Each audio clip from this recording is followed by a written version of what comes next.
Hey guys, welcome back to Fantasy Tip. My name is Julian, and this is the Week 16 waiver wire video that you've all been waiting for. I'm recording this from beautiful Albert Park in Auckland, New Zealand. Yes, I am way ahead of you guys time zone wise. I am absolutely exhausted, but putting this video out just on time for you guys because I know that you guys need it for your fantasy hockey leagues. I just arrived here in New Zealand. Haven't done a whole lot just yet, but I did go and experience the All Black experience, which is their rugby team, and it's very cool. Definitely recommend that if anybody is in New Zealand and Auckland, because it's a very fun time, the All Blacks experience. Now, before we get started, guys, please leave a like and hit that subscribe button if you haven't already. And if you do want to take your support to the next level, you can check out my Patreon. The link is in the description below. And if you guys didn't know, I do have a merch shop, and you can check that out at fantasytipped.com. Let's jump into the content now. And as you can see in the schedule here, guys, the games by day are 4 on Monday, 11 on Tuesday, 5 on Wednesday, 9 on Thursday, 8 on Friday, 11 on Saturday, and then 2 on Sunday. So guys, the off nights, as usual, are pretty important this week because Tuesday, Thursday, and Saturday are much more busy than the other nights. Thursday a little bit less so you actually may be able to fit players in your lineup on Thursday. You're gonna have to go and check that, but definitely Tuesday and Saturday. You're probably not gonna be able to fit anybody in your lineup, so I wouldn't necessarily recommend picking up players that play those nights because you probably won't be able to play that player on those nights anyway. Now, as usual, guys, there are a couple teams that don't have the best schedule this week because they only play 2 games. Those teams are Edmonton and Nashville. So lower-owned guys like Klim Kostin, like even Evan Bouchard, who has not been that great this year, are pretty easy drops this year because not only have they not been that great, they're also only playing 2 games this week. So players from Edmonton and Nashville, the lower-owned ones like Granlund, Johansson, can also be dropped. So there's one team that has a really good schedule in terms of off nights because they play on all 3 of the off nights, and that is the Toronto Maple Leafs. So some lower owned Maple Leafs may be decent pickup options for this week. Other teams that have pretty good schedules are Carolina, Columbus, Dallas, the New York Islanders, and the New York Rangers, because all 5 of those teams play on 2 of the off nights this week. Jumping into some forwards now you should consider adding to your team, and first on the list is Michael Bunting, and yeah, he has been very underwhelming lately, but he continues to skate on that top line with Matthews and Nylander. The opportunities are there. The reason I'm really suggesting this week is because he has that amazing off-night schedule that the Leafs have this week. You need someone for those off nights, and he's available. He's definitely going to be the best option because he definitely can explode at any moment and start putting up a large amount of points playing with Austin Matthews. Next, I have Max Pacioretty, and yes, I know now he got hurt for the 3rd time this season. He came back from a long-term injury, played a few games, played very well, and then got hurt, missed a game or 2, and then played again, and now it seems like he got hurt again. So he's having some troubles staying healthy this year. That's definitely true.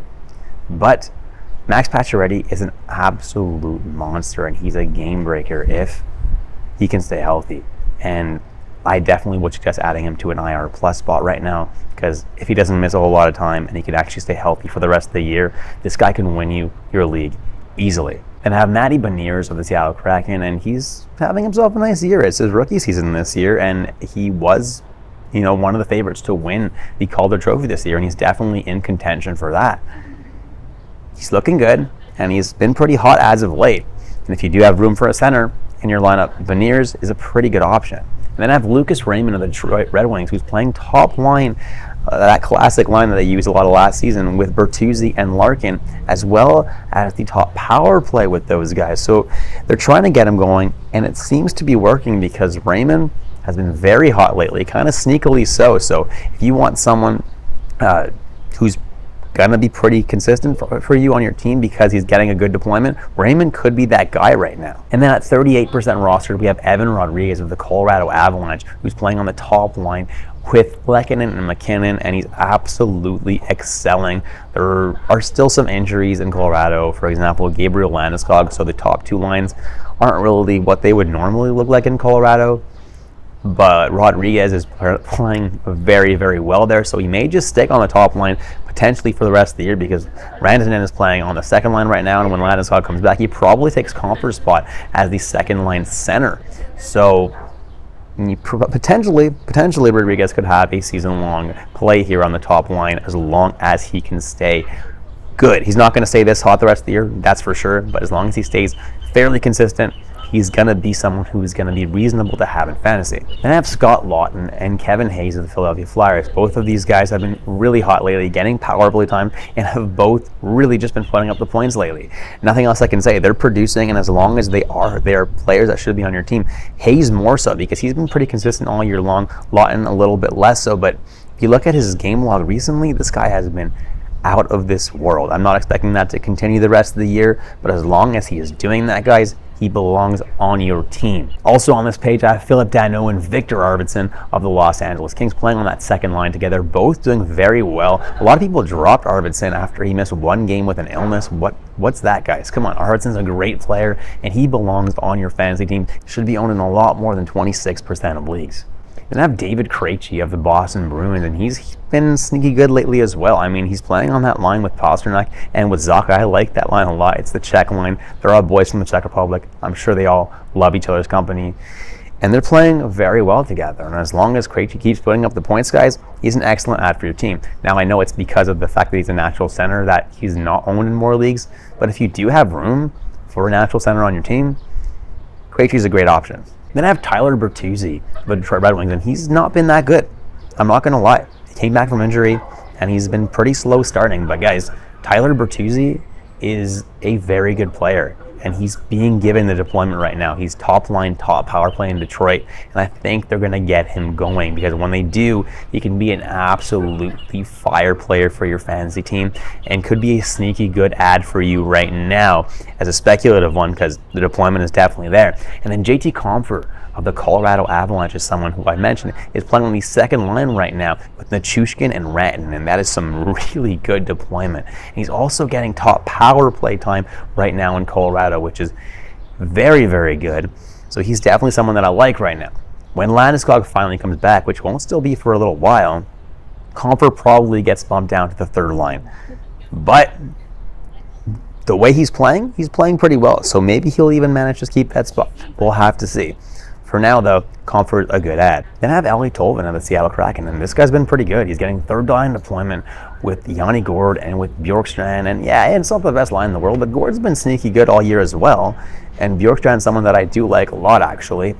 And the nice thing where Tolvanen is getting his points is the power play. He's getting a solid amount of power play deployment, and he's putting up the points. So for now, guys, Tolvanen is definitely a solid ad in deeper leagues for you.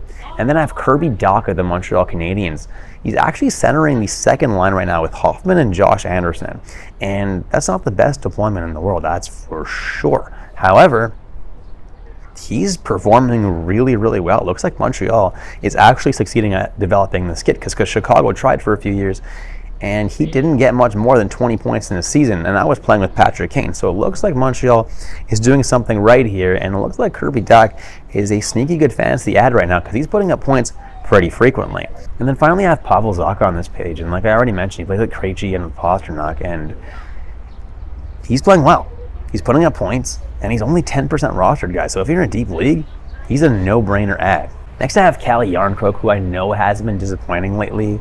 He has not really been putting up the points, but he's still getting that deployment with Nylander and Tavares. And this week especially, the Leafs have the 3 off nights. And if you need someone in a deeper league for those 3 off nights, Jarnkrok is still definitely in a spot to put up those points. We saw he can do it, so he definitely can continue to do it. I don't mind adding him for the off nights, not at all. Then I have Juuso Parssinen of the Nashville Predators, and he's still getting some solid deployment in the top 6 in Nashville, and he's putting up points, and as long as he is, guys, he's a decent ad. The only thing to note, though, is that Nashville only plays 2 games this week, but if you want to add him just for those 2 games, they played the 2 games that they do play within 3 days of each other, so you could add him for those 2 days if you have room in your lineup for him, and then drop him. Other than that, I probably wouldn't touch him this week unless you're in a super deep league and you just need someone that's putting up points. And then Marchenko of the Columbus Blue Jackets is playing some second line deployment as well as top power play deployment. He's actually done pretty well lately. He scored a hat trick a few games ago, and is still looking pretty good overall. The deployment is definitely there, and if you're in a super deep league, it doesn't hurt to take a chance on him. He does play 2 off nights this week as well. Then I have Taylor Radish, actually, of the Chicago Blackhawks. Surprising myself by putting him here, but if you look at his game log, he's been playing pretty well. He's still on that second line with Jonathan Toews, and he's getting top power play deployment in Chicago. So the deployment is definitely there. And I remember watching this guy at the juniors thinking, this guy's going to be an absolute star in the NHL.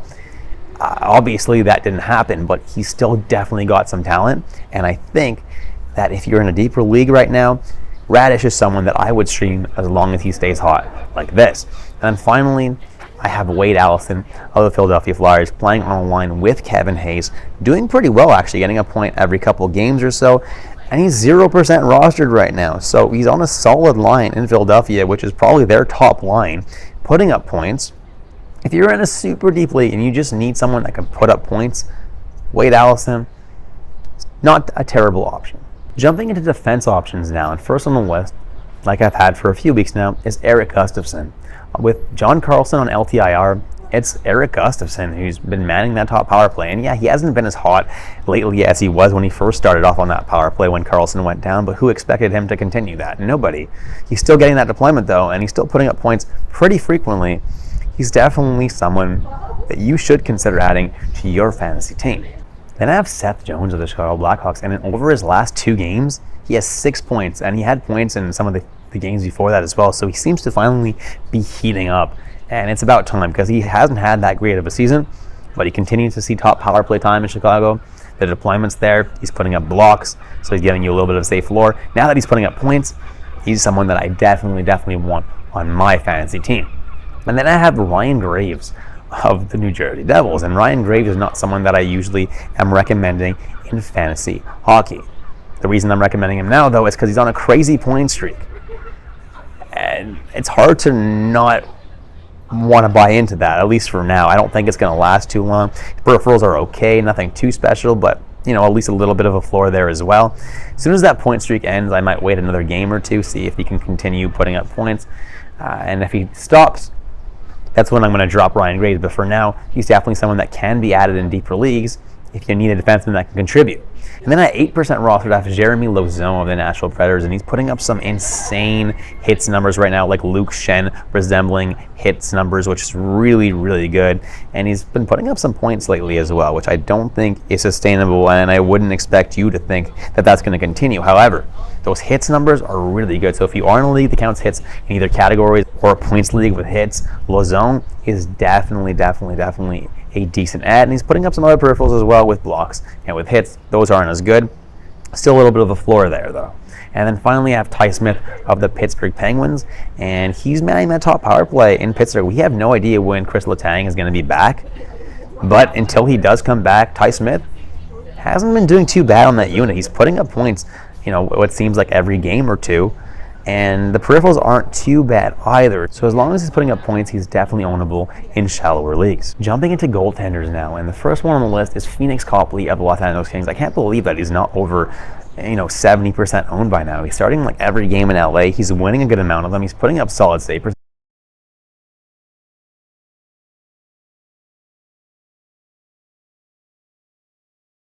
The next is my Manscaped must-add player of the video, Ukko-Pekka Luukkonen, or as I call him, 6K. Get 20% off and free shipping with the code word FANTASYTIP at manscaped.com.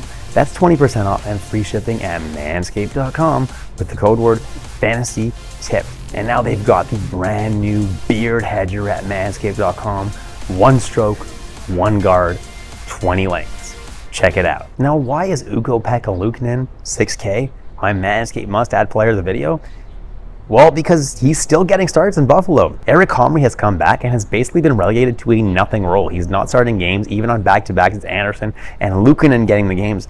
And other than back-to-back, it's Luukkonen getting all the games in Buffalo, and he's playing very, very well. It's a surprise to me that he's only available in 16% of leagues, because I think he should be owned in a lot more than that.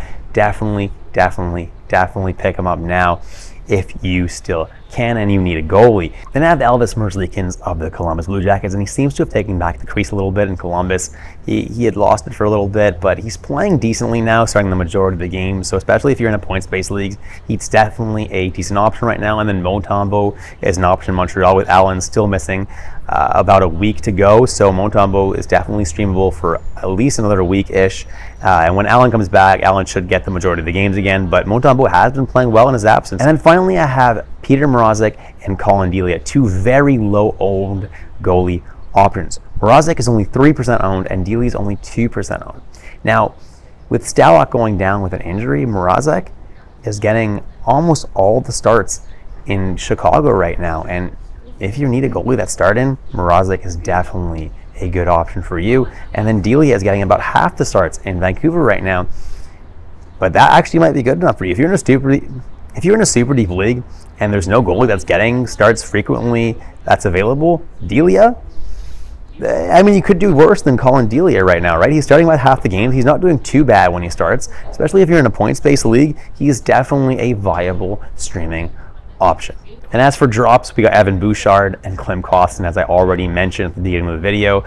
You know, Oilers only play a couple of games, so they're not really my favorite options this week, and Bouchard in general is not an option that I really like this year because he just hasn't been very good.